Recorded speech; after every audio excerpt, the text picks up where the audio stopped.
بسم الله الرحمن الرحيم. الحمد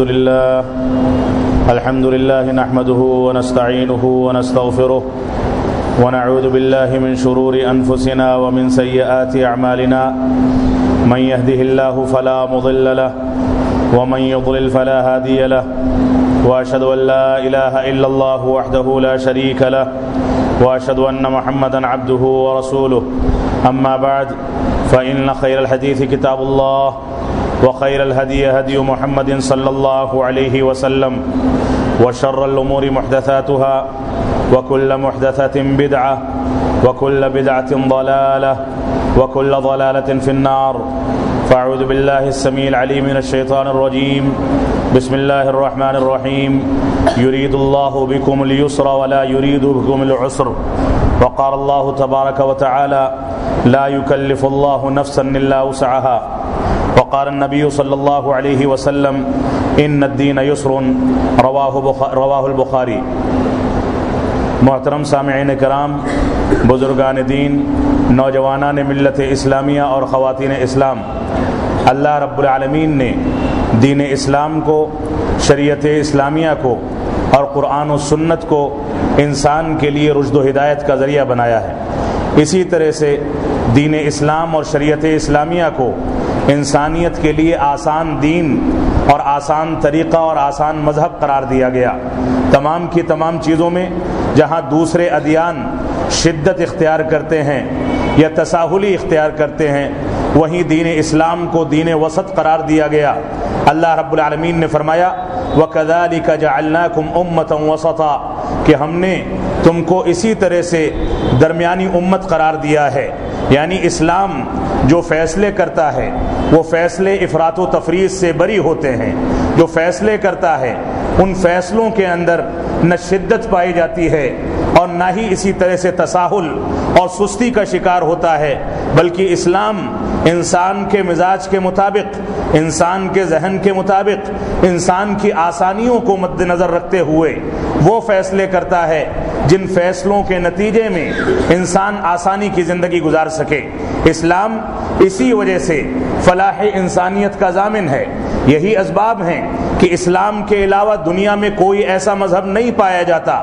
جو انسان کو، انسانیت کو اور دنیا میں رہنے والی مخلوقات، چاہے وہ انسان و جنات ہوں یا اسی طرح سے چرند پرند ہوں، پہاڑ پیڑ پودے ہوں، جمادات ہوں یا اسی طرح سے جاندار مخلوقات ہوں، جنات ہوں، کوئی بھی مخلوق ہو اور کسی بھی مذہب سے تعلق رکھنے والی ہو، تمام کے تمام مذاہب کے لیے، تمام کی تمام مخلوقات کے لیے اور دنیا کے اندر جینے والی تمام کی تمام مخلوقات کے لیے اللہ رب العالمین نے دین اسلام کو فلاح کا اور اسی طرح سے کامیابی کا ضامن قرار دیا ہے. دین اسلام ہی تنہا وہ مذہب ہے جو انسان کو انسان بناتا ہے. دین اسلام ہی تنہا وہ مذہب ہے جو انسان کو ان رواداریوں کو سکھاتا ہے جس سے انسان جس کے مطابق چل کر ایک شریفانہ زندگی گزارتا ہے. آپ ارکان اسلام کو دیکھ لیں، ارکان ایمان کو دیکھ لیں،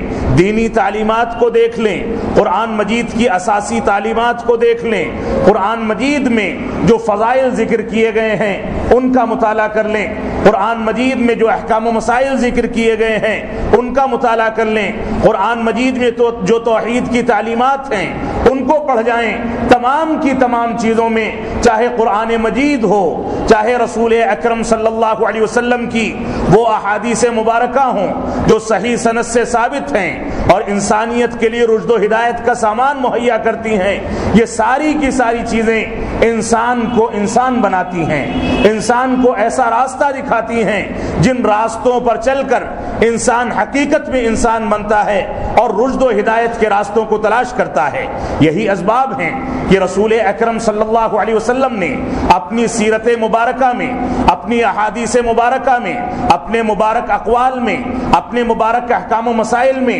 اپنی مبارک تعلیمات میں اور جن چیزوں کا بھی رسول اکرم صلی اللہ علیہ وسلم نے حکم دیا اس کے مطابق چلنے کے لیے ہم کو آمادہ کیا، ہم کو مکلف بنایا. جن چیزوں کی تعلیم دے کر مسلمانوں کو یا غیر مسلموں کو ان کے سامنے تعلیمات دے کر ایسی تعلیمات پیش کی کہ دنیا کا کوئی طبیب، دنیا کا کوئی سمجھدار انسان، دنیا کا کوئی فقیہ، دنیا کا کوئی محدث، دنیا کا کوئی علامہ، دنیا کے اندر جینے والی کوئی بڑی سے بڑی طاقت اس انداز کی تعلیمات پیش نہیں کر سکتی ہے۔ جبکہ دوسری جانب یہ بھی حقیقت ہے کہ رسول اکرم صلی اللہ علیہ وسلم نے نہ کسی انسان سے زانوئے تلمس طے کیا، نہ کسی کی شاگردی اختیار کی، نہ کسی کے آگے جا کر کوئی کتاب پڑھی، نہ آپ پڑھے لکھے تھے، نہ آپ نے قرآن مجید اور احادیث رسول کے بارے میں جو تعلیمات آئی ہیں ان کو اللہ رب العالمین کے علاوہ کسی سے سیکھا۔ یہ ساری کی ساری چیزیں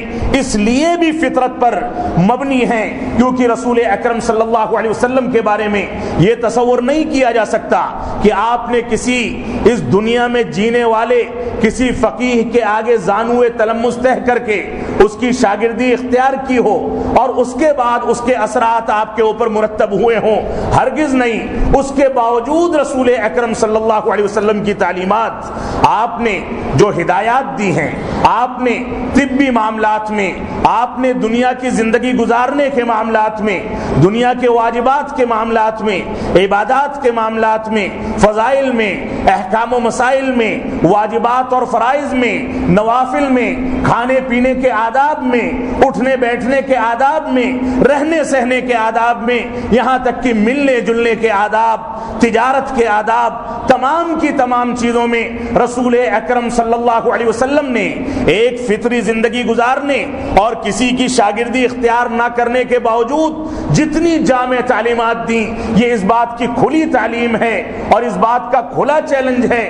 کہ اللہ رب العالمین نے سورہ نجم میں جو فرمایا وما ينطق عن الهوى ان هو الا وحی یوحى، کہ اللہ کے نبی صلی اللہ علیہ وسلم کچھ بھی اپنی مرضی سے نہیں کہتے ہیں، کوئی بھی بات کسی کی شاگردی اختیار کر کے، اس کی ذہانت کو اپنے اوپر مسلط کر کے، اس کے افکار اپنے اوپر مسلط کر کے نہیں کہتے، بلکہ جو کچھ کہتے ہیں یہ ساتویں آسمان سے نازل کیا جاتا ہے۔ جو کچھ فرماتے ہیں اللہ رب العالمین عرش بری سے اس کو جبریل امین کے ذریعے، ایسے فرشتے کے ذریعے نازل کرتا ہے جو امانت دار فرشتہ ہے، جس سے غلطی کا امکان نہیں ہے، جو من و عن ساری کی ساری تعلیمات رسول اکرم صلی اللہ علیہ وسلم پر نازل کرتا ہے۔ اور مجھ کو نہیں پتا ہے کہ رسول اکرم صلی اللہ علیہ وسلم کے علاوہ جب شریعت اسلامیہ کا نزول ہو گیا، شریعت اسلامیہ کی تکمیل ہو گئی اور اللہ رب العالمین نے الیوم اکملت لکم دینکم واتممت علیکم نعمتی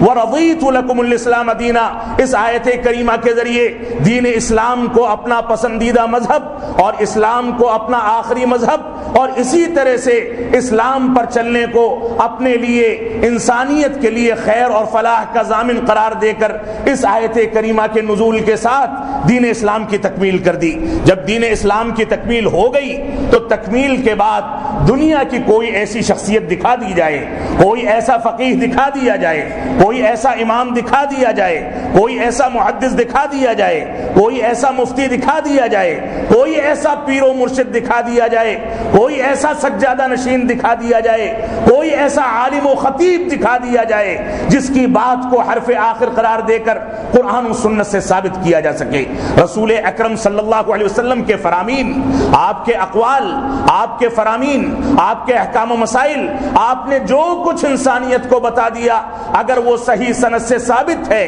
تو وہی انسانیت کی رشد و ہدایت کے لیے کافی ہے، وہی حرف آخر ہے۔ اس کے علاوہ کسی کی توجیہ، کسی کی تعویل، کسی کا ترجمہ، کسی نے کسی حدیث کی غلط انداز کی توجیہ کی ہو، صحابہ کرام کے اسوے سے، صحابہ کرام کے منہج سے، صحابہ کرام کے فہم سے، صحابہ کرام کی تدبیر سے، صحابہ کرام کی فقہ سے، صحابہ کرام کے فتاوے سے کسی نے ہٹ کر ذرا سا بھی فیصلہ کیا ہو تو ایسی صورت میں ڈنکے کی چوٹ پر کہا جا سکتا ہے کہ رسول اکرم صلی اللہ علیہ وسلم کو کیونکہ معصوم قرار دیا گیا تھا، اللہ کے نبی صلی اللہ علیہ وسلم پر کیونکہ قرآن مجید کا نزول ہوا تھا، اللہ کے نبی صلی اللہ علیہ وسلم کیونکہ کوئی بھی بات اللہ رب العالمین کی مرضی کے خلاف نہیں کرتے تھے، رسول اکرم صلی اللہ علیہ وسلم جن کو اللہ رب العالمین نے بذات خود اپنی تربیت میں لیا، بچپن میں آپ آپ کے دل کو آب زمزم سے سونے کے مرتبان میں رکھ کر دو مرتبہ دھویا گیا، اس کو پاک کیا گیا، پاکیزگی دی گئی، اور اس کے بعد اس دل کو دنیا کی آلائشوں سے صاف کر کے 40 سال کی عمر میں رسول اکرم صلی اللہ علیہ وسلم کو غار حرا میں جو وحی کا نزول ہونے والا تھا، جو کہا جانے والا تھا کہ اقرأ بسم ربک الذی خلق، اس رب کے نام سے پڑھو جس نے تم کو پیدا کیا ہے، اس کی تخلیق سے، اس کی تخلیق کی شان سے، اس کی تخلیق کی تدابیر سے، اس کے تخلیق کے طریقے سے جتنا رسول اکرم صلی اللہ علیہ وسلم واقف تھے، چاہے طبی ناحیے سے ہو، چاہے شرعی ناحیے سے ہو، چاہے تجربات کی ناحیے سے ہو، اتنا دنیا کی کوئی شخصیت، دنیا کی کوئی طاقت واقف نہیں ہو سکتی۔ تو رسول اکرم صلی اللہ علیہ وسلم کو اس دن کے لیے تیار کیا گیا جس دن اللہ رب العالمین نے غار حرا میں جبریل امین کے ذریعے رضی اللہ عنہ علیہ السلام کے ذریعے اللہ رب العالمین نے وحی کا نزول فرمایا، اور اس میں فرمایا کہ اللہ رب العالمین کے نام سے پڑھیے، اللہ رب العالمین کے نام سے پڑھ کر اللہ رب العالمین کی تخلیق پر غور و فکر کیجئے تو دنیا کی کوئی ایسی طاقت نہیں ہے انبیاء کرام کے علاوہ جس کو معصوم قرار دیا جائے۔ اور انبیاء کرام میں رسول اکرم صلی اللہ علیہ وسلم کی عصمت، آپ کا سید الانبیاء ہونا، تمام کے تمام انبیاء کرام پر نازل ہونے والی کتابیں، نازل ہونے والے صحیفوں، نازل ہونے والی شریعت اور ان کے جو بھی طریقے تھے ان کو منسوخ کرنے کے لیے رسول اکرم صلی اللہ علیہ وسلم نے دین اسلام کی دعوت و تبلیغ کی۔ یہ اس بات کی واضح دلیل ہے کہ اللہ کے نبی صلی اللہ علیہ وسلم کے علاوہ کسی کا طریقہ نہیں چل سکتا۔ تو یہ اسلام انسانیت کی فلاح و بہبود کا ضامن ہے، یہ اسلام انسانیت کے بیڑے کو پار کرنے والا مذہب ہے، یہ اسلام صرف مسلمانوں کے لیے رحمت نہیں ہے، یہ اسلام جانوروں کے لیے بھی رحمت ہے، یہ اسلام صرف مسلمانوں کے لیے رحمت نہیں ہے، یہ اسلام غیر مسلموں کے لیے بھی رحمت ہے، یہ اسلام صرف مسلمانوں کے لیے رحمت نہیں ہے بلکہ یہ اسلام دشمنوں یہودیوں اور نصرانیوں کے لیے بھی رحمت ہے۔ یہ اسلام کوئی معمولی مذہب نہیں ہے، اس وجہ سے اس اسلام کو اس طریقے پر سمجھنے کی ضرورت ہے جس طریقے پر رسول اکرم صلی اللہ علیہ وسلم نے ہمارے درمیان اس کو نازل فرمایا۔ ملکی حالات میں اور ملک کے جو بھی حالات چل رہے ہیں، اس میں سپریم کورٹ کے جو فیصلے ہیں طلاق ثلاثہ کے مسئلے پر اور اسی طرح سے دوسرے مسائل جو ملک کے اندر تیزی کے ساتھ اپنے پروں کو اور اپنی جڑوں کو پھیلا رہے ہیں، جس نے پوری انسانیت کو اور بالخصوص مسلمانوں کو اس چیلنج پر لا کر کھڑا کر دیا ہے کہ آج بھی مسلمان عقل کے ناخون لے کر قرآن و سنت کے مطابق فیصلہ کرے اور صحیح انداز سے قرآن و سنت کی پیروی کرے۔ اور آزادی کے بعد سے، پرسنل لا بورڈ کے قیام کے بعد سے آج تک ایک فقہ کی بنیاد پر جو فیصلے کیے جاتے رہے ہیں، جس کی وجہ سے نہ جانے کتنے ہزاروں خاندان ٹوٹ چکے، کتنے طلاق کے واقعات ایسے ہو چکے کہ ایک مجلس کی 3 طلاق کو 1 قرار دیا جانا تھا لیکن 3 کر کے اس خاندان کو تباہ کر دیا گیا، 3 کر کے اس خاندان کی چوکھٹ کو گرا دیا گیا۔ یہ سارے کے سارے فیصلے کون سی بنیادوں پر کیے جاتے ہیں؟ ہم کو قرآن و سنت کی جانب رجوع کرنا چاہیے، قرآن و سنت کی پیروی کرنی چاہیے۔ آج کے دور میں ہم نے غلط فیصلے کیے، غلط فیصلوں کے نتیجے میں ہمارے معاملات سپریم کورٹ میں پہنچ چکے ہیں۔ کل ایسا بھی وقت آ سکتا ہے کہ یہ ہمارے معاملات غیر مسلم ظالموں کے ہاتھ میں دے دیے جائیں، ایسے لوگوں کے ہاتھ میں دے دیے جائیں۔ ہماری عملی کوتاہی کے نتیجے میں، ہماری دین اسلام سے دوری کے نتیجے میں، قرآن و سنت سے دوری کے نتیجے میں جو ہمارے اوپر ظلم کریں، اور آج کے دور میں جس طرح سے میڈیا میں یہ مسئلہ اٹھا کر میڈیا کے جتنے بھی افراد ہیں، جتنے بھی نمائندے ہیں، جتنے بھی اینکرز ہیں اور جتنے بھی افراد ہیں جو ان چیزوں کو اپنے کانوں سے سنتے ہیں، اپنی آنکھوں سے دیکھتے ہیں، وہ اسلام کا مذاق اڑاتے ہیں۔ یہ مذاق برداشت نہیں کیا جا سکتا۔ تو دین اسلام یہ فلاح انسانیت کا ضامن ہے، اس کو سمجھنے کی ضرورت ہے۔ موضوع یہ نہیں تھا لیکن ضمناً بات آ گئی اور مزید آئے گی۔ اللہ رب العالمین ہم کو قرآن و سنت کی پیروی کرنے کی توفیق عطا فرمائے۔ ارکان اسلام کو آپ دیکھ لیں، اللہ رب العالمین نے ارکان اسلام میں رسول اکرم صلی اللہ علیہ وسلم نے ہم کو ارکان اسلام سکھائے۔ صحیح بخاری کی حدیث جبریل ہے جس میں رسول اکرم صلی اللہ علیہ وسلم سے جبریل امین نے آ کر سوال کیا، پوری روایت ہے کہ آپ کے گھٹنوں سے اپنے گھٹنے ملا دیے، انسانی شکل میں آئے تھے، اور اس کے بعد اپنے دونوں ہاتھوں کو رسول اکرم صلی اللہ علیہ وسلم کے مبارک ران پر رکھ دیا۔ عجیب و غریب کیفیت تھی، عجیب و غریب طریقہ اختیار کیا گیا تھا۔ صحابہ کرام کہتے ہیں کہ ہم اس آدمی جو آدمی آ کر اس کیفیت میں بیٹھا تھا، اس کے بال بالکل سیاہ تھے، اس کے کپڑے بالکل سفید تھے، اور اس کے اوپر کسی انداز کے آثار سفر نظر نہیں آتے تھے، اور وہ مدینہ کا بھی نہیں تھا، اس کو کبھی دیکھا بھی نہیں گیا تھا۔ اس کے باوجود صحابہ کرام خاموش بیٹھے رہے،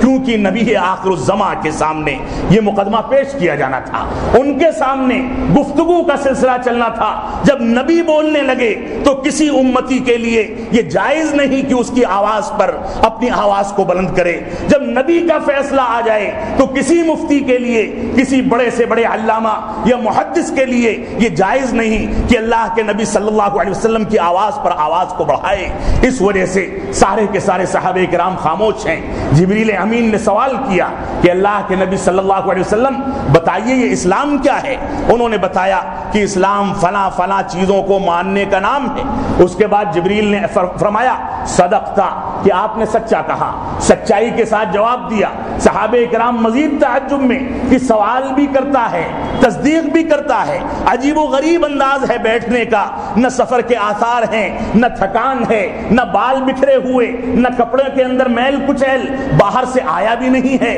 مدینہ کا ہے بھی نہیں۔ آخر ہے کون یہ جو اللہ کے نبی صلی اللہ علیہ وسلم کے پاس آ کر اس انداز سے، اس کیفیت میں سوالات کرتا ہے، پھر سوال کے جواب کی تصدیق بھی کرتا ہے؟ اللہ کے نبی صلی اللہ علیہ وسلم نے فرمایا کہ ان تؤمن باللہ، اللہ کے نبی صلی اللہ علیہ وسلم نے فرمایا کہ اسلام یہ ہے کہ ان تشہد ان لا الہ الا اللہ وان محمد رسول اللہ، کہ تم اس بات کی گواہی دے دو کہ اللہ رب العالمین کے علاوہ کوئی معبود حقیقی نہیں، اور محمد صلی اللہ علیہ وسلم اللہ رب العالمین کے بندے اور رسول ہیں۔ یہ اسلام کا پہلا رکن تھا جو 2 اجزاء پر مشتمل ہے، جس کی شرح بے شمار آیات اور احادیث کی روشنی میں انتہائی تفصیل کے ساتھ اس منبر سے کئی بار کی جا چکی ہے، لیکن میں آج کے اس خطبے میں ارکان اسلام سے متعلق، ارکان اسلام میں مخفی فلاح انسانیت کے جو پیغام ہیں، ان پیغاموں کو آپ کے سامنے واضح کرنا چاہتا ہوں۔ اللہ کے نبی صلی اللہ علیہ وسلم نے فرمایا کہ ارکان اسلام کا پہلا رکن وہ عمارت، وہ بلڈنگ، وہ ڈھانچہ جو 4 پلرز پہ یا 5 کھمبوں پر کھڑا ہوا ہے، اس کا پہلا کھمبا جو سب سے بنیادی حیثیت رکھتا ہے وہ یہ ہے کہ انسان اس بات کی گواہی دے دے کہ اللہ رب العالمین کے علاوہ کوئی معبود حقیقی نہیں، اور یہی توحید ہے، یہی توحید ربوبیت ہے، یہی توحید الوہیت ہے، یہی توحید اسماء و صفات ہے۔ اور اس کے لیے فلاح انسانیت پر اگر آپ کو غور کرنا ہے تو آپ دیکھیں فلاح انسانیت توحید سے زیادہ مخفی کسی چیز میں نہیں ہو سکتی۔ توحید اتحاد و اتفاق کا وہ نقطۂ آغاز ہے جس پر انسان انگلی رکھ کر یا جس پر چل کر، جس اصول کو اختیار کر کے ایک معبود حقیقی پر اپنے آپ کو متفق کرتا ہے۔ غیر اللہ کے پجاری، غیر اللہ کو ماننے والے، غیر اللہ کی عبادت کرنے والے، غیر اللہ کے آگے سجدہ کرنے والے، غیر اللہ کی قبروں پر چادریں چڑھانے والے، غیر اللہ کی قبروں کو پختہ کرنے والے، غیر اللہ کی قبروں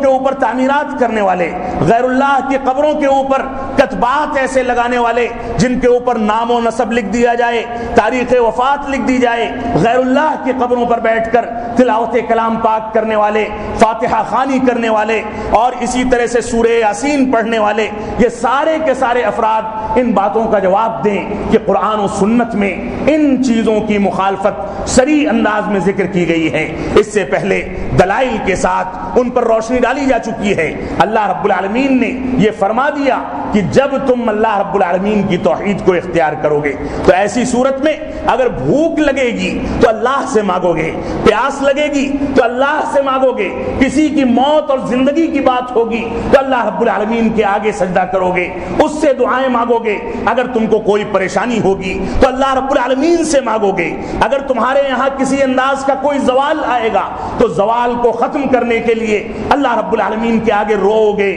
گڑ گڑاؤ گے، اس سے تواضع تواضع اور انکساری اختیار کرو گے. لیکن غیر اللہ کے آگے سجدہ کرنے کے لیے آپ دیکھ لیں کسی غیر اللہ کو یہ کہا جاتا ہے کہ آل اولاد دینے کی صلاحیت اس میں زیادہ ہے. اگر آل اولاد مانگنی ہے تو آیت کریمہ یہب لمن یشاء اناثا ویہب لمن یشاء الذکور کہ اللہ رب العالمین جس کو چاہتا ہے لڑکے دیتا ہے, جس کو چاہتا ہے لڑکیاں دیتا ہے, اور جس کو چاہتا ہے بانج بنا دیتا ہے. اللہ رب العالمین کی قدرت کے آگے بڑے سے بڑا ولی اور مرشد آ جائے, کسی کی قبر پر کتنی چادریں چڑھا لی جائیں, اللہ رب العالمین کی مرضی نہیں ہوگی تو اولاد نہیں مل سکتی. اور کرامات بتاتی ہیں, جو کرامات کے واقعات ہوتے ہیں, غیر اخلاقی حرکتیں ہوتی ہیں جس کے نتیجے میں حمل ٹھہرتا ہے, بچے پیدا ہوتے ہیں, یہ ساری کی ساری حقیقتیں ہیں. میں اس تلخ حقیقت میں نہیں جانا چاہتا. تو اللہ رب العالمین کی توحید, اللہ رب العالمین کے معبود حقیقی ہونے کی گواہی دینا یہ انسانیت کے لیے رشد و ہدایت بھی ہے اور اتحاد و اتفاق کا منبع بھی ہے. اس کے ذریعے سے انسان صرف اللہ رب العالمین کی جانب توجہ کرتا ہے. لیکن غیر اللہ کی جانب توجہ کی جائے تو انتشار پیدا ہوتا چلا جاتا ہے. کوئی کچوچوی ہے, کوئی بریلوی ہے, کوئی بدایونی ہے, کوئی اشرفی ہے, کوئی رضا خانی ہے, کوئی کچھ ہے, کوئی کچھ ہے. یہ ساری کی ساری چیزیں آپسی انتشار کی ابھی انٹرنیشنل صوفی کانفرنس کے موقع سے ہم نے ساری دیکھ لی, سارے تماشوں کا مشاہدہ کر لیا کس انداز سے کفر کے فتوے اپنے ہی گروہ کے لوگوں کے خلاف ایک دوسرے لوگوں نے داغے, اور اس کے بعد آج تک وہ انتشار پھیلتا چلا جا رہا ہے. اللہ رب العالمین پر توکل ہوتا, اللہ رب العالمین کو یاد کیا جاتا تو یہ اختلاف نہ ہوتا. تو اللہ رب العالمین پر اتحاد کرنا, اللہ رب العالمین پر اتفاق کرنا, صرف اسی کے گھر کی جانب سجدہ کرنا, اس کی کتاب ایک ہے, اس کا رسول ایک ہے, اس کا دستور ایک ہے, اس کا ضابطہ ایک ہے, اس کا سجدہ ایک ہے, اس کا عرش ایک ہے, اس کی ذات ایک ہے. اس کے علاوہ کسی کو وہ اس میں شریک ٹھہرانا یہ سرے سے حرام ہے. اس وجہ سے اتحاد و اتفاق کا نسخہ یہ جو کہ انسانیت کی فلاح و بہبود کے لیے, انسانیت کی کامیابی کے لیے سب سے بنیادی اور سب سے مضبوط نسخہ ہے وہ اتحاد و اتفاق ہے. یہ اتحاد و اتفاق اس توحید کے ذریعے سے انسان کو دستیاب ہوتا ہے اور ملتا ہے, اور اس کے ذریعے سے انسان ترقی کرتا ہے. اسی طرح سے پہلے رکن کے دوسرے جز میں کہا گیا اس بات کی گواہی دینا کہ رسول اکرم صلی اللہ علیہ وسلم اللہ رب العالمین کے نبی اور رسول ہیں. یہ بھی اتحاد و اتفاق کا وہ مظہر ہے, وہ منبع ہے, وہ سرچشمہ ہے جس پر چل کر انسان اتباع رسول پر پوری دنیا کو ایک جھنڈے کے تلے لا کر کھڑا کر سکتا ہے. انسانیت کو آپ دیکھ لیں, مسلمانوں کو آپ دیکھ لیں, پوری دنیا کا آپ دراسہ کر لیں, جہاں اتباع رسول کو چھوڑا گیا وہاں آدھے لوگ حنفی ہو گئے, آدھے لوگ مالکی ہو گئے, کوئی شافعی ہو گیا, کوئی حنبلی ہو گیا. کم از کم مسلمان 4 فرقوں میں تبدیل ہو گئے. کم از کم مسلمانوں کے درمیان اتنا انتشار پیدا ہو گیا کہ اگر مسلمانوں کی تعداد 1 کروڑ تھی تو مسلمان 25-25 لاکھ میں تقسیم ہو کر آپس کے انتشار, آپس کے اختلاف کے نتیجے میں سب نے اپنی اپنی دکانیں, اپنی اپنی مسجدیں, اپنا اپنا مکتب فکر اور اپنی اپنی جھولیاں بھرنے کے لیے اور اپنی اپنی کتابوں کو, اپنے اپنے ائمہ کو آگے بڑھانے اور ان کے اقوال کو فوقیت دینے, ان کو دوسروں پر راجع قرار دینے کے لیے سارے گورکھ دھندے ایجاد کر لیے. یہ انسانیت کے انتشار کا ایک ذریعہ ہے جو تقلید شخصی کی تاریخ سے آج تک چلا آ رہا ہے. لیکن اگر اللہ رب العالمین کو حاضر و ناظر سمجھ کر رسول اکرم صلی اللہ علیہ وسلم کی محبت, آپ کی الفت, آپ کی پیروی, آپ کی اتباع اور آپ کے طریقے پر چل کر مسلمان یہ کہتا کہ مجھ کو نہ حنفی چاہیے, نہ مالکی چاہیے, نہ شافعی چاہیے, نہ حنبلی چاہیے, مجھ کو اگر چاہیے تو رسول اللہ چاہیے, مجھ کو اگر چاہیے تو اللہ کے رسول کا دستور چاہیے, ان کا ضابطہ چاہیے, ان کی احادیث چاہیے, تو یہ نقطۂ اتحاد تھا جس پر چل کر مسلمان آپس میں متحد ہو سکتے تھے. یقینی بات ہے جو حنفی ہے وہ مالکی سے اتفاق نہیں کر سکتا, جو مالکی ہے وہ شافعی سے اتفاق نہیں کر سکتا, جو شافعی ہے وہ حنبلی سے اتفاق نہیں کر سکتا. تو یہ 4 فرقوں میں تقسیم کرنا یہ بذات خود انتشار کا ایک ذریعہ ہے. اس وجہ سے ہم کو سوچنا چاہیے کہ فلاح انسانیت کے لیے ارکان اسلام کے پہلے رکن کے دوسرے جز میں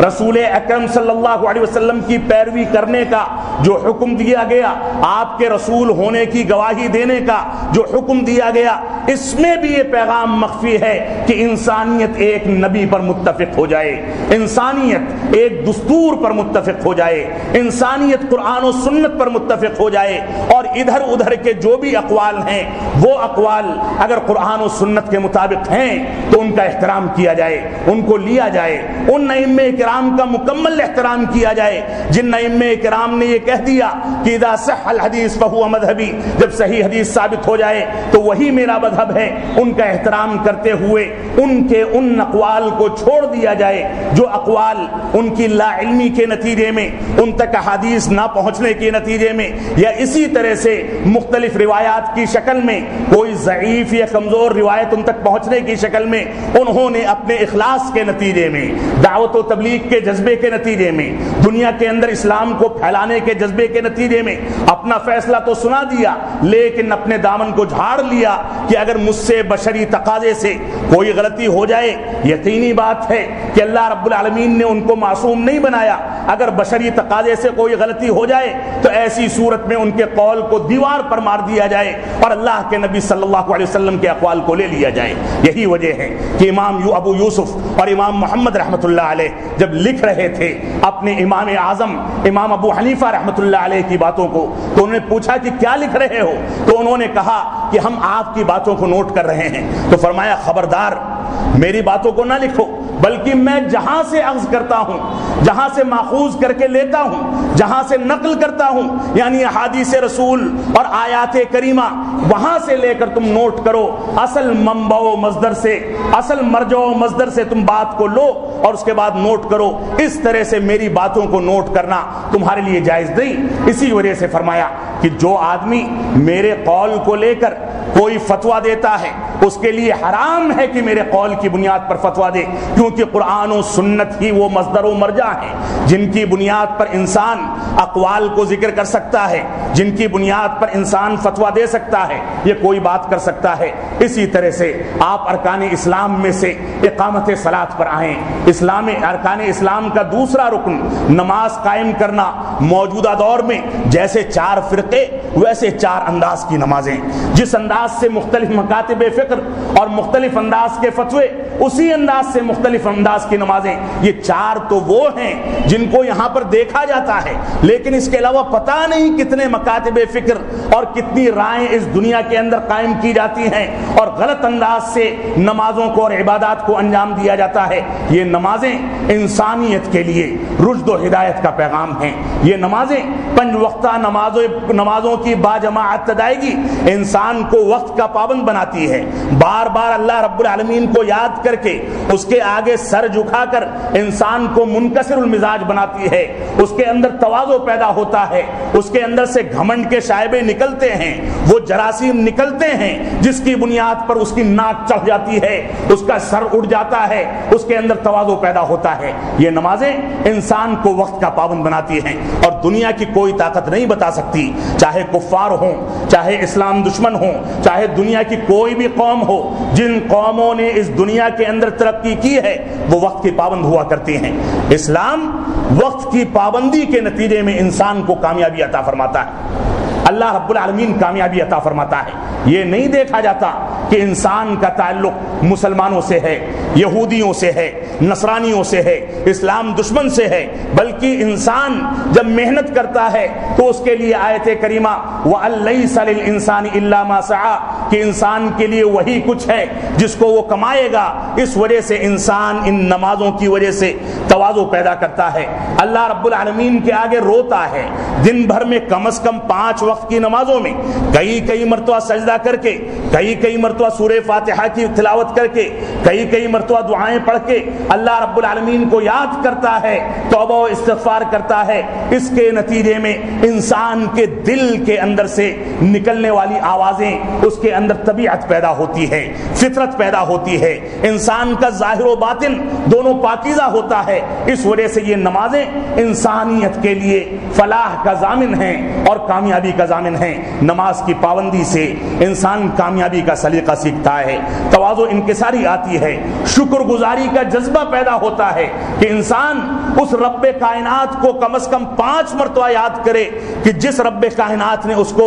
ایک حقیر پانی کے ذریعے سے پیدا کیا، ماں کے پیٹ میں 9 مہینے تک زندہ رہا، اس کے بعد جب نکلا تو نہ چل سکتا تھا، نہ بول سکتا تھا، نہ سمجھ سکتا تھا، نہ بیٹھ سکتا تھا، کچھ نہیں کر سکتا تھا، اپنے ماں باپ کا اور بڑوں کا محتاج تھا کہ وہ دودھ دیں گے تو دودھ پیے گا، کسی چیز کو چلائیں گے تو چلے گا، کوئی چیز دکھائیں گے تو مسکرائے گا۔ یہ ساری کی ساری محتاجی انسان کے ہاں موجود تھی۔ اللہ رب العالمین نے ایک وقت میں اس کو اتنا مضبوط بنا دیا کہ انسان اپنی زندگی کو اور اپنی اہمیت کو سمجھنے لگا۔ تو اللہ رب العالمین کی شکر گزاری ادا کرنا، ان نمازوں کے ذریعے سے یہ شکر گزاری ادا کی جاتی ہے۔ اسی طرح سے ارکان اسلام کے تیسرے رکن میں جو زکوٰۃ کی ادائیگی کا رکن ہے، اس میں بھی فلاح انسانیت کا پیغام ہے۔ ارکان اسلام میں سے زکوٰۃ کی ادائیگی جس سے غربت کا خاتمہ ہوتا ہے، زکوٰۃ کی ادائیگی جس کے ذریعے سے جو مال نکلتا ہے، اس مال کو انسان خرچ کر کے ان غریبوں کی پرسان حالی کرتا ہے جو غریب نہ آرام کا کھانا کھاتے ہیں، نہ صحیح سے پانی پیتے ہیں، نہ صحیح انداز کا لباس زیب تن کرتے ہیں، نہ ان کے پاس گھر و بار ہے، نہ ان کے پاس آرام و آسائش کے سامان ہیں، نہ گرمی کے موسم میں ان کے اوپر پنکھا گھومتا ہے اور سردی کے موسم میں ان کے ہاں آگ نہیں جلتی، ہیٹر نہیں جلتا، ان کو اوڑھنے کے لیے کمبل اور لحاف نہیں ملتا۔ اللہ رب العالمین نے زکوٰۃ کے فریضے کو انسانیت پر واجب کر کے، صاحب استطاعت پر واجب کر کے، غریب آدمیوں سے اس کو دور کر کے امیروں پر متعین کیا کہ جب تمہارے پاس اتنا مال ہو جائے، اس پر اتنی مدت گزر جائے، تو ایسی صورت میں اس کا صرف 2.5% حصہ، یعنی 1 لاکھ روپے میں صرف 2,500 روپے تم غریبوں اور مسکینوں کو دے دیا کرو کہ وہ بھی آرام کی زندگی گزار سکیں۔ دنیا کا کوئی نظام نہیں ہے جو اس انداز کا پاکیزہ مالی نظام پیش کر سکے۔ اگر زکوٰۃ کا نظام، بیت المال کا نظام، زکوٰۃ کی ادائیگی کو اور زکوٰۃ میں جو کچھ ادا کیا جاتا ہے اس کو جمع کر کے غریبوں میں انصاف کے ساتھ، امانت داری کے ساتھ تقسیم کرنے کا نظام مہیا کر دیا جائے تو اللہ کی قسم دنیا میں ایک بھی غریب نہیں بچے گا۔ ایسی صورتحال آ جائے گی کہ انسانوں کو، غریبوں کو تلاش کرنا پڑے گا کہ زکوٰۃ کس چیز میں ادا کی جائے، کن لوگوں کو دی جائے۔ یہ اسلام کا نظام ہے۔ ایسا جامع نظام دنیا کا کوئی دستور پیش نہیں کر سکتا، کوئی طاقت پیش نہیں کر سکتی۔ تو زکوٰۃ کا نظام بھی اس بات کی واضح دلیل ہے کہ زکوٰۃ کے ذریعے سے فلاح انسانیت ملتی ہے۔ اسی طرح سے چوتھا رکن رمضان کے روزے رکھنا۔ انسان پورے سال میں کتنا بھی کھائے پیے، نفلی روزوں کی تاکید کی گئی، رکھ پائے تو رکھے، نہیں رکھتا ہے تو گنہگار نہیں ہوگا، لیکن رمضان میں 29 یا 30 روزے اللہ رب العالمین نے طلوع فجر سے لے کر غروب آفتاب تک ہر عاقل و بالغ مسلمان مرد اور عورت جو پاکی کے ایام میں ہوں، جو عورتیں، ان سارے کے سارے لوگوں پر صبح طلوع فجر سے لے کر غروب آفتاب تک بھوکا اور پیاسا رہنا اور اس سے متعلق جو بھی احکام و مسائل ہیں ان کو اختیار کرنے کو واجب قرار دیا تاکہ انسان سمجھ سکے کہ بھوکے اور پیاسے رہنے والے وہ لوگ جو سال بھر بھوکے اور پیاسے رہتے ہیں، ان کے پیٹ کی بھوک کس طرح سے ختم ہوگی، وہ محسوس کر سکے دن کے ایام میں کہ بیوی کی موجودگی کے بعد وہ ہم بستری نہ کرنے پر مجبور ہے، جس کے نتیجے میں کتنے ایسے نوجوان ہیں جن کی شادیاں ان کے یہاں مالی کمی کی وجہ سے، مالی کمزوری کی وجہ سے، کتنی ایسی مسلمان بچیاں ہیں جن کو جہیز کے مطالبات کی وجہ سے یا غلط انداز کے رسوم و رواج کی وجہ سے ان کی عمریں ڈھلتی چلی جا رہی ہیں۔ مسلمان یہ احساس پیدا کرے کہ اس کے احساس کے نتیجے میں وہ تعاون کر کے، مدد کر کے ان لوگوں کے درد کو اور احساس کو اپنے دل میں جگا کر، بیدار کر کے ان لوگوں کا تعاون کر سکے۔ یہ بھی فلاح انسانیت کا ایک ضمانت ہے جو روزہ رکھنے کے اندر اللہ رب العالمین نے بتا دی۔ اسی طرح سے ارکان ارکان اسلام کا آخری رکن ہے اللہ رب العالمین کے گھر یعنی بیت اللہ کا طواف اور حج کرنا۔ حج کرنے کے لیے اللہ رب العالمین نے یہ شرط کر دی کہ لمن استطاع الیہ سبیلا، جس کے پاس اتنا مال و دولت ہے کہ اپنے ماتحتوں کو جن کو اپنے گھروں پر چھوڑ رہا ہے ان کے سفر کے دوران جو ایام گزریں گے ان کے لیے خرچ کی ذمہ داری اٹھائے، اور خرچ کی ذمہ داری اٹھانے کے بعد انسان نکلے اور حج کے فریضے کی انجام دہی کے بعد واپس آ سکے۔ اتنی استطاعت جس کے پاس ہے وہ فریضے کو انجام دے۔ یہ حج کا فریضہ انسان کو یہ درس دیتا ہے کہ وہاں پہنچنے کے بعد چاہے کوئی وزیر ہو، چاہے وزیر اعظم ہو، چاہے بڑے سے بڑا بادشاہ ہو، بڑی سے بڑی شخصیت ہو، مالدار سے مالدار آدمی ہو، اس کو بھی 2 چادریں پہن کر اللہ رب العالمین کے دربار میں اسی طرح سے بیٹھنا ہے جس طرح سے ایک جھاڑو لگانے والا بیٹھتا ہے، ایک غریب انسان بیٹھتا ہے۔ 2 چادریں ایک غریب انسان کے تن پر، وہی 2 چادریں ایک وزیر کے تن پر، جس سے یہ اندازہ ہوگا کہ اللہ رب العالمین کے دربار میں آنے کے بعد مال و دولت بالکل بیکار اور بے معنی ہو جاتی ہے، ساری کے سارے آرام و آسائش کی چیزیں بیکار اور بے معنی ہو جاتی ہیں۔ یہ بھی فلاح انسانیت کا ایک مخفی پیغام ہے۔ اللہ رب العالمین ہم کو صحیح انداز سے اسلام کو سمجھنے کی توفیق عطا فرمائے۔ لیکن موجودہ دور میں کیا کیا گیا؟ سپریم کورٹ نے مجبوری میں ایک خاتون کی اپیل پر جو فیصلہ کیا ہے کہ ایک مجلس کی 3 طلاقوں کو 3 شمار کرنے کے بجائے صرف 1 شمار کیا جائے، اور حقیقت میں یہی فطرت کی آواز ہے۔ ابو دجانہ کی روایت جو ابو یعلا کے اندر، ابو داؤد کے اندر، مسند احمد کے اندر، اسی طرح سے صحیح مسلم کی، ابن عمر رضی اللہ تعالی عنہما کی روایت، صحیح بخاری کی روایتیں، ابو داؤد کی روایتیں، ترمذی کی روایتیں، ان روایتوں کا کیا جواب دیا جائے گا جن میں رسول اکرم صلی اللہ علیہ وسلم کے آگے جب یہ کہا گیا کہ اللہ کے نبی صلی اللہ علیہ وسلم میں نے 3 مرتبہ طلاق کے الفاظ استعمال کیے ہیں، تو آپ نے فرمایا کہ میں اچھی طرح سے جانتا ہوں کہ تم نے 3 مرتبہ طلاق کے لفظ استعمال کیے ہیں، راجعھا، اپنی بیوی سے رجوع کر لو۔ ان چیزوں کی کیا توجیہ پیش کی جائے گی؟ آج کے دور میں اسلام کے ایک مسئلے کو غیر مسلموں کے حوالے کر کے ٹھٹھا اڑانے اور مذاق اڑانے کا ذریعہ بنا دیا گیا، یہ کون سا انصاف ہے؟ آپ یہاں سے فیصلہ کریں، قرآن و سنت کی پیروی کریں۔ ایک قول آپ کو مل جاتا ہے جس میں حضرت عمر بن خطاب رضی اللہ تعالیٰ عنہ نے، صحیح روایت ہے اس میں صحیح بخاری کی، کہ اس میں یہ فیصلہ کیا کہ تم لوگ طلاق کے مسئلے کو غلط انداز سے استعمال کرتے ہو، اب آئندہ کسی نے ایک مجلس میں 3 طلاقیں دی تو ایسی صورت میں 3 واقع کر دوں گا۔ یہ خلیفۃ المسلمین تھے، یہ مسلمانوں کی آبرو تھے، اور مسلمانوں کے خلیفہ کو یہ اختیار ہے کہ وقتی طور پر سزا کے طور پر کسی چیز کو نافذ کر دے۔ انہوں نے سزا کے طور پر نافذ کیا، لیکن اسی روایت میں آپ خود دیکھیں اور غور کریں، اسی روایت کے اندر میں ابن عباس رضی اللہ تعالیٰ عنہ جو راوی حدیث ہیں وہ کہتے ہیں کہ اللہ کے نبی صلی اللہ علیہ وسلم کے عہد مبارک میں ایک مجلس کی 3 طلاق کو 1 شمار کیا جاتا تھا، اور حضرت ابوبکر صدیق رضی اللہ تعالیٰ عنہ کے دور خلافت میں یہی فیصلہ رہا، لیکن عمر بن خطاب رضی اللہ تعالیٰ عنہ کے دور خلافت کے ابتدائی ایام میں یہی فیصلہ رہا، اور اس کے بعد جب مسلمانوں نے اس فریضے کو یا اس طریقے کو اختیار کرنے میں جلد بازی سے کام لینا شروع کیا تو عمر بن خطاب رضی اللہ تعالیٰ عنہ نے سختی کر کے یہ فرمایا کہ آئندہ اگر اس کو کھلواڑ بنایا گیا تو ایسی صورت میں نافذ کر دوں گا تاکہ تمہارے درمیان جدائی پیدا کر دی جائے۔ کیا اللہ کے نبی صلی اللہ علیہ وسلم کی وہ روایت جس میں ایک صحابی رسول آتے ہیں اور کہتے ہیں کہ اللہ کے نبی صلی اللہ علیہ وسلم، اور ان کو خبر دی جاتی ہے کہ فلاں آدمی نے اپنی بیوی کو ایک مجلس میں 3 مرتبہ طلاق کا لفظ کہہ دیا، تو اللہ کے نبی صلی اللہ علیہ وسلم کے بارے میں روایات میں ملتا ہے فقام غضبان، کہ آپ غصے کی حالت میں کھڑے ہو گئے اور فرمایا کہ اتلعبون بکتاب اللہ وانا بین اظہرکم، میں تمہارے درمیان موجود ہوں اور اللہ رب العالمین کے دستور سے تم لوگ کھلواڑ کرتے ہو۔ ایک مجلس میں 3 مرتبہ یا 1 مرتبہ سے زیادہ طلاق کا لفظ استعمال کرنا یہ سرے سے جائز ہی نہیں ہے، اس پر قرآن و سنت نے اپنی غضبناکی کا اظہار کیا ہے۔ تو آج کے دور میں ضرورت ہے کہ قرآن و سنت کی جانب رجوع کیا جائے۔ جو خاندان تباہ کیے جاتے ہیں اور اس کے جواز کے لیے پہلے شوہر کی جانب بیوی کو لوٹانے کے لیے اور اسی طرح سے بیوی کے بارے میں کوئی دوسرا راستہ نکالنے کے لیے ایک ناجائز اور حرام طریقہ، حلالہ کا طریقہ اختیار کر کے اس کی ایک رات کی شادی کرائی جاتی ہے، اس کی آبرو کے ساتھ کھلواڑ کیا جاتا ہے، اس کی عزت کو نیلام کیا جاتا ہے، اور اس کے بعد دوسرا شوہر اس کو طلاق دیتا ہے، وہ عدت گزار کے پہلے شوہر کے پاس آ جاتی ہے۔ یہ کون سا طریقہ ہے؟ اسلام نے اس چیز پر لعنت بھیجی ہے۔ اللہ کے نبی صلی اللہ علیہ وسلم کا فرمان ہے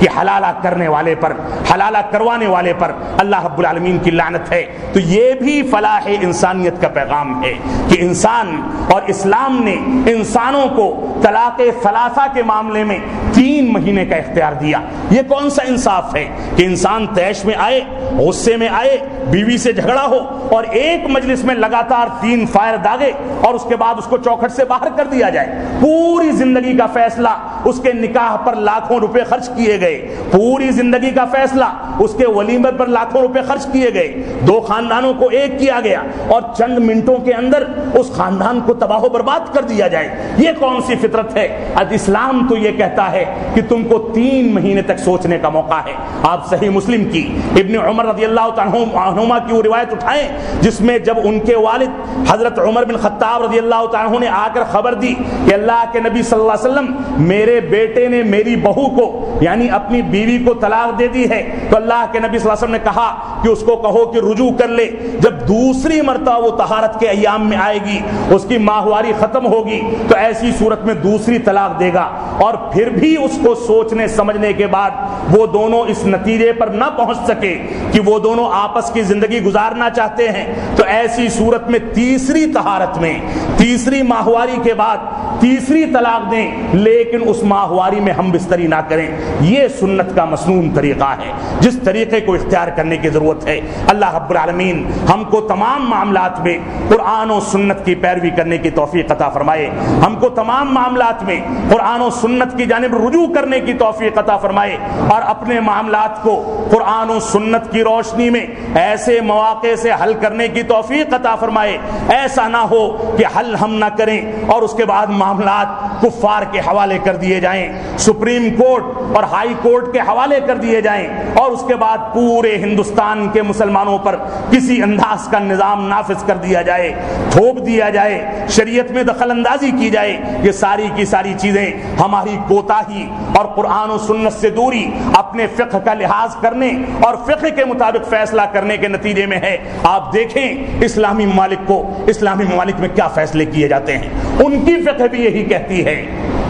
ان کے ائمہ بھی یہی کہتے ہیں کہ ایک مجلس کی 3 طلاق کو 3 مانا جائے، لیکن سب نے رجوع کر لیا، قرآن و حدیث سامنے آ گئے، تو ایسی صورت میں اپنے امام کو خطاوار سمجھا گیا اور قرآن و سنت کے مطابق فیصلے کیے جاتے ہیں اور کیے جاتے رہیں گے۔ اللہ رب العالمین ہم کو قرآن و سنت کی پیروی کرنے کی توفیق عطا فرمائے، ہم جب تک جئیں تب تک اسلام پر جئیں، جب ہمارا خاتمہ ہو تو ایمان پر ہو۔ بارک اللہ لنا ولکم فی القرآن المجید ونفعنی وإیاکم بالآیات والذکر الحمید، انہ تعالی جواد کریم ملک بر الرؤوف الرحیم۔